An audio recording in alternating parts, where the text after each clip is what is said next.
Jay was almost like a prodigy on the keyboards. Like I tell him to this day, I actually just got off the phone with him. Like his gift is on that keyboard, man.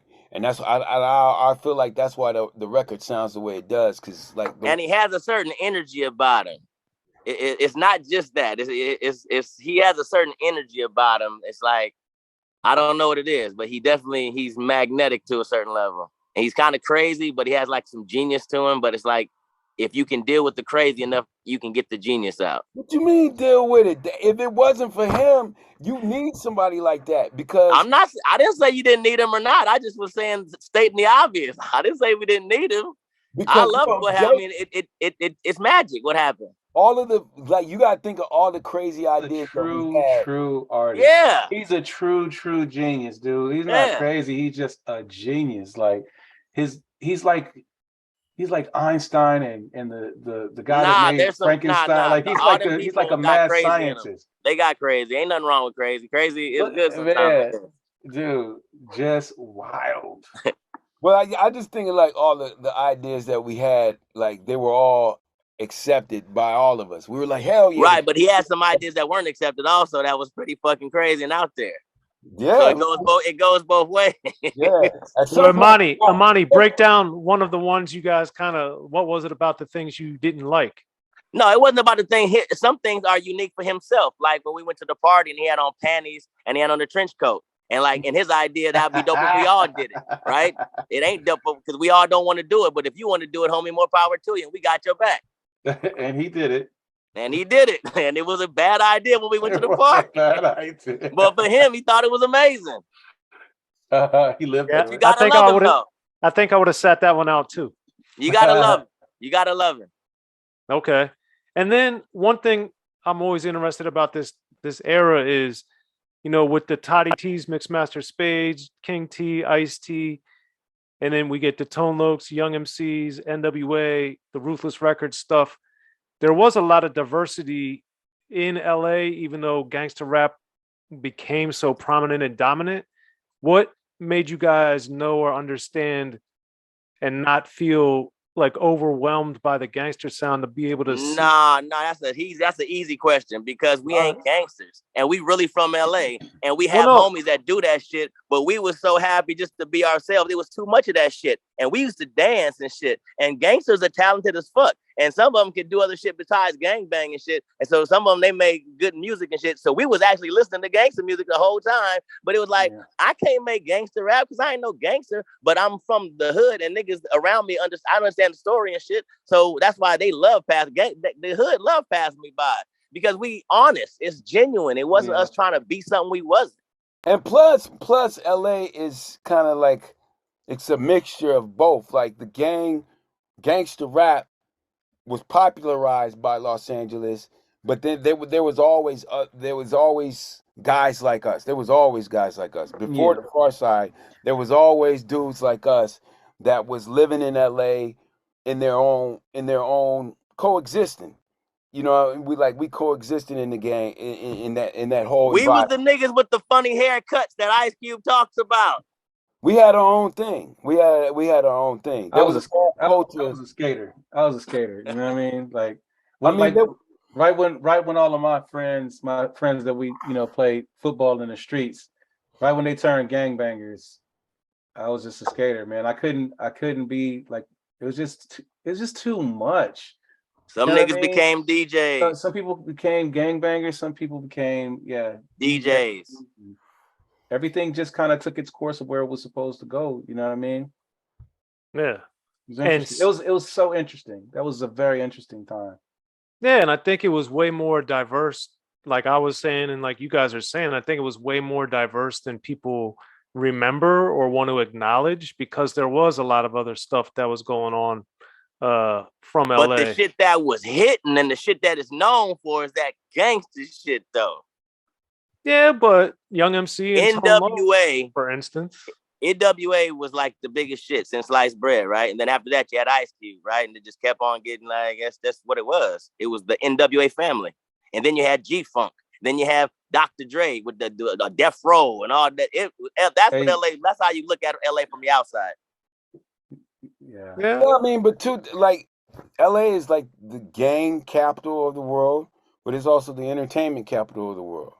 And so gang banging was entertaining to the world.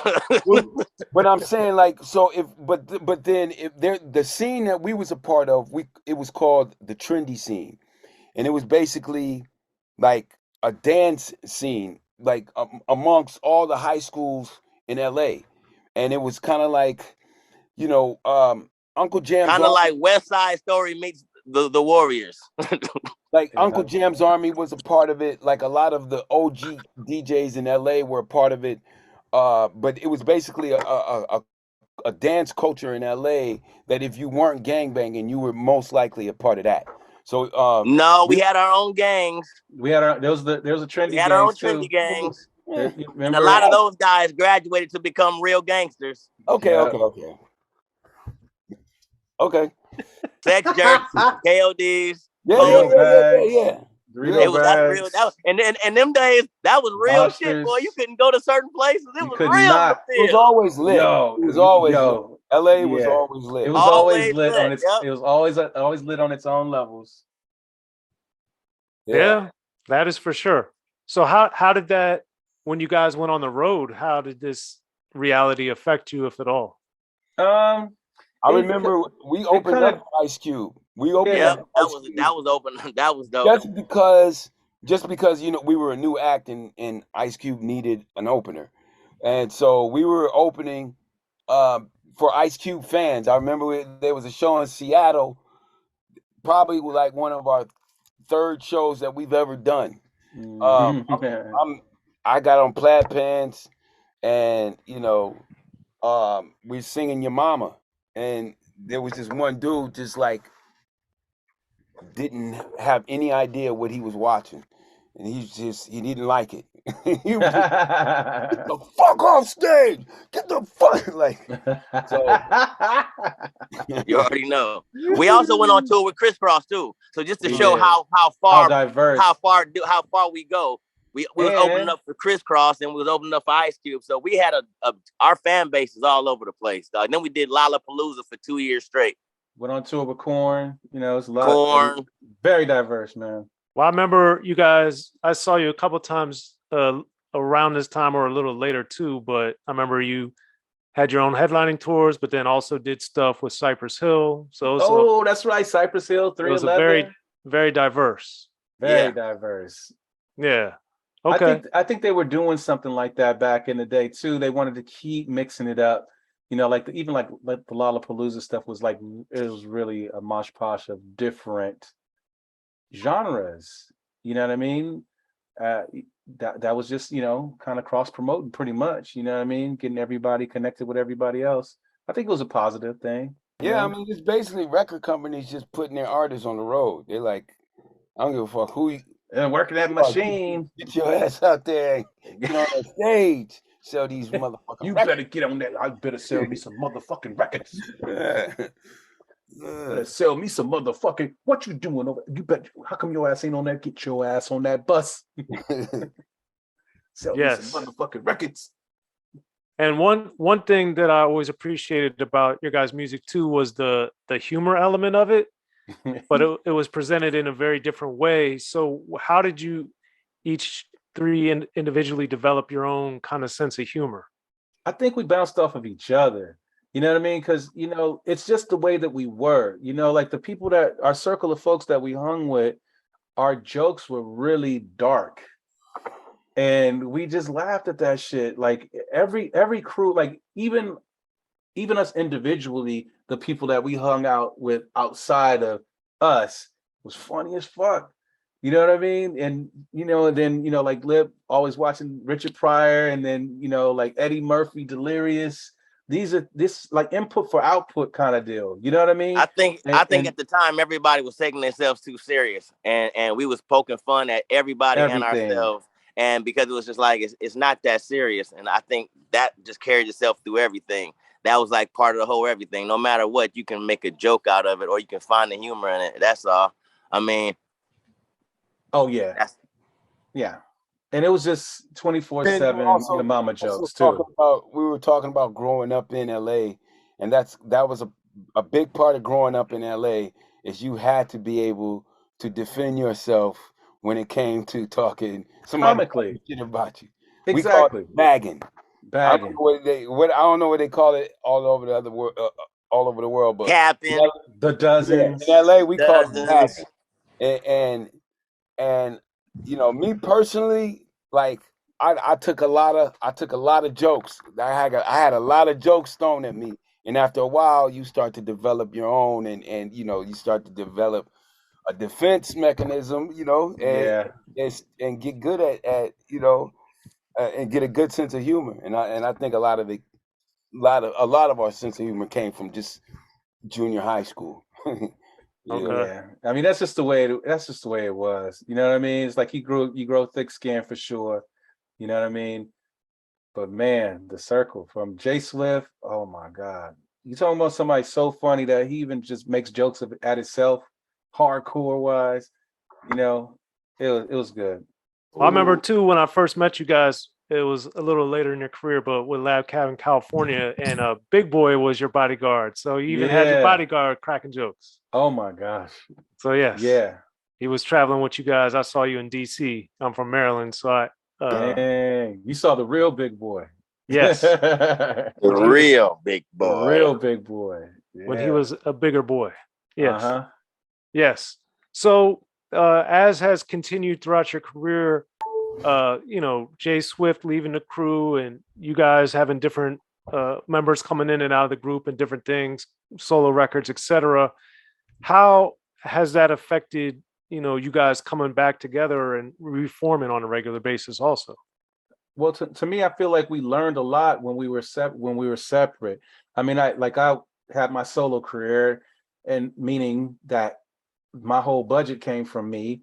I had to press up my own records. I had to like it's just a big old process, and then work with, you know, musicians and just, you know, orchestrating things instead of like kind of programming things. And then just the groundwork of that, putting your band on tour was like $15K a week. You know what I mean? And like breaking even all the time. Imani got a different story too, you know. That's all I can say. If I knew what I knew now back then, that's all I can say. Exactly. I was immature. I just was unaware. It was a lot of things besides learning how to be a man. You know what I mean? In the middle of growing up in front of the world and getting money and just having to make decisions that is going to affect my life. And I don't know what a life is yet, really. And you feel me? So it was up, and now I'm grown. So now it's cakewalk. This shit is easy. Imani, what changed for you? Like, what were some of the things that changed? I wasn't grown. I wasn't even a full grown human yet. I just left my mama's house and I got thrown into being a rap star and trying to be man, trying to play a man with other men that don't know how to be men yet and making responsible choices that's going to affect my future as well as other people's future. I didn't know what the fuck was going on. You feel me? Somebody gave me a keys to the car and I had never even drove a car before. And I just took off down the street and took off. And then halfway through, I started realizing like, damn, I got to actually go somewhere. Damn, I got responsibilities. I got to learn how to take gas. And what's oil? Oh, shit. And then I figured, you feel me? And then it's like, okay, let me try this mission again. So I gassed it up. I oiled it up. I made sure all the brakes were working. I went and picked up the homies and now we smashing. Yeah. But we got a different mission. Like we know how this shit work now. At first we didn't. Okay. And Fat Lip, for you with Thelonious Punk, what made you want to put that out with Delicious Vinyl back in the day? I think it was just, well, I remember when I first got out the group, I mean, deals was popping back then, you know? Like, I remember, like, when I first got out the group, like, I had a deal that week, but it wasn't a solo project. It was one with myself, Jay Swift, and Buckwheat from the Was that the Horrible Brothers? And it was called the Horrible Brothers. Yeah, it was called the Horrible Brothers. We worked on the album for like 6 months and just did coke for like the whole time. And we had a budget, and like we rented a house and got a bunch of equipment and did coke, and then we turned in 3 songs like 6 months later, and then we got dropped immediately after they heard the songs. They were like, oh wow. What label was that on? Delicious Vinyl. Oh, okay. Yeah, like that's what I'm saying. It was budgets. It was budgets. Hey, Throwing out like frisbees back then. Hey, they still have that record, don't they? They still have that music, huh? I'm gonna hit up Mike Ross and see if he'll let me hear it. He got it. I know he got it. In the beginning, hip-hop was ruled by the East Coast. Then the West Coast rose to prominence thanks to gangster rap. Straight out of Compton, crazy motherfucker named Ice Cube. Hip-hop changed the world. Gangster rap changed the narrative. I'm representing for the gangsters all across the world. And then changed the world again. Cause I'll come and take your life away. The history of gangster rap features unheard stories, unseen photos and documents, all with exclusive interviews from the founders and players who shaped gangster rap. I think a real gangster rapper has to scare you a little bit. The history of gangster rap written by veteran rap journalist Soren Baker. In stores now. Yo, what up? This is DJ Quick. Be sure to pick up my homeboy Soren Baker's book, The History of Gangster Rap, if you really want to know what we do.